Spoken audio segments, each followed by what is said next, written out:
Praise the lord. అందరికీ వందనాలు తెలియజేస్తున్నాను. ఈరోజు దేవుడిచ్చినటువంటి వాగ్దానము యెషయా గ్రంథము 43 అధ్యాయం 19వ వచనంలో వ్రాయబడినట్టుగా, ఇదిగో నేను ఒక నూతన క్రియ చేయుచున్నాను, అది ఇప్పుడే మొలుచును.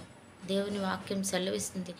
ఇగో నేను ఒక నూతనమైనటువంటి గొప్ప కార్యం నీ కొరకు నేను ప్రారంభిస్తున్నాను, అది ఈరోజే ఆరంభమవుతుంది, ఇప్పుడే ఆరంభమవుతుంది అని దేవుడు నీ కొరకు మాట ఇస్తున్నాడు అనమాట. కాబట్టి జ్ఞాపకం చేసుకుందాం, ఆయన సర్వశక్తిమంతుడు, జ్ఞానం కలిగిన దేవుడు. ఆయన యొక్క జ్ఞానానికి మించిన యొక్క జ్ఞానం ఇంకెక్కడ లేదు. కాబట్టి ఈరోజు నీ కొరకు ఆయన జ్ఞానయుక్తంగా కార్యం చేస్తాడు.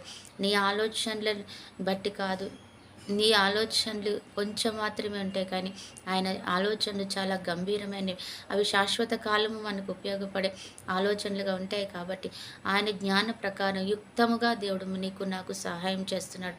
ఈ రోజే నేను నీ కొరకు ఒక నూతనమైన కార్యం చేయబోతున్నాను, ఒక గొప్ప కార్యం, ఒక మంచి కార్యం నేను నీ కొరకు మొదలు పెడుతున్నాను అని దేవుని వాక్యం చెప్తుంది. కాబట్టి ఈరోజు నువ్వు జ్ఞాపకం చేసుకో, నా కొరకు దేవుడు ఒక మంచి కార్యం చేయబోతున్నాడు. కాబట్టి నేను భయపడకూడదు, నేను వెరవకూడదు, అలాగే నేను ఎటువంటి వ్యతిరేకతమైన ఆలోచనలు, ఇంకేవైనా నెగిటివ్ తలంపులతో నేను ఉండకూడదు.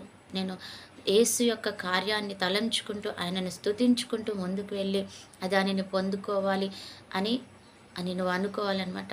రూతు ఎక్కడ కూడా జరిగిన యొక్క పరిస్థితులను బట్టి ఎక్కడ కూడా ఆమె అన్యాయంగా మాట్లాడలేదు. దేవుడు గొప్పవాడు, ఆయన నాకు కార్యం చేస్తాడు అని మాత్రమే మాట్లాడింది. కాబట్టి ఈరోజు దేవుడు నీ కొరకు కూడా అటువంటి కార్యం చేస్తాడని నమ్మి విశ్వసించి దాని ప్రకారం ముందుకు వెళ్దాం. ఆమేన్. పరిశుద్ధుడు అయిన దేవ, ప్రేమ కలిగిన తండ్రి యేసయ్యా, నీకు వందనాలు. ఈరోజు నువ్వు మాట ఇచ్చిన విధానం బట్టి వందనాలు అయ్యా. నువ్వు నిజంగానే ప్రభా మా జీవితాలలో ఒక మంచి కార్యం ప్రారంభించగలిగిన దేవుడు, దానికి నీవే సమర్థుడవు తండ్రి. మరి ఈరోజు మాతో మాట్లాడినందుకు వందనాలు చెల్లిస్తూ, రాబోయే కాలం అంతా కూడా తండ్రి మాకు దీవెనకరమైన, ఆశీర్వాదకరమైనటువంటి ఫలాన్ని మేము పొందుకోవడానికి నువ్వు ఇచ్చిన వాగ్దానం బట్టి వందనాలు. మరి జ్ఞాపకం చేసుకుందాం, ఏ బిడ్డలు ఏ సమస్యతో బాధపడుతున్నారో వారి జీవితాలను నూతన క్రియ ప్రారంభించబడినందుకు వందనాలు. ఆరోగ్యపరంగా తండ్రి, కుటుంబ పరంగా, ఐశ్వర్యపరంగా తండ్రి ఏ పరిస్థితిలో ఉన్నా నింద అవమానం రాకుండా కాపాడి కృప చూపించి దీర్ఘాయుష్ కాపుదలతో నింపండి. ఈరోజు అయా తండ్రి బర్త్డే, మ్యారేజ్ డే జరుపుకుంటున్న బిడ్డలను కూడా జ్ఞాపకం చేసుకొని వారిని కూడా తండ్రి నీ బలమైన ఆశీర్వాదంతో నింపి నడిపించుకొని చూస్తున్న ప్రతి ఒక్క బిడ్డని ఆ రీతిగా బ్లెస్ చేయమని యేసు నామంలో ప్రార్థిస్తున్నాము తండ్రి. ఆమేన్.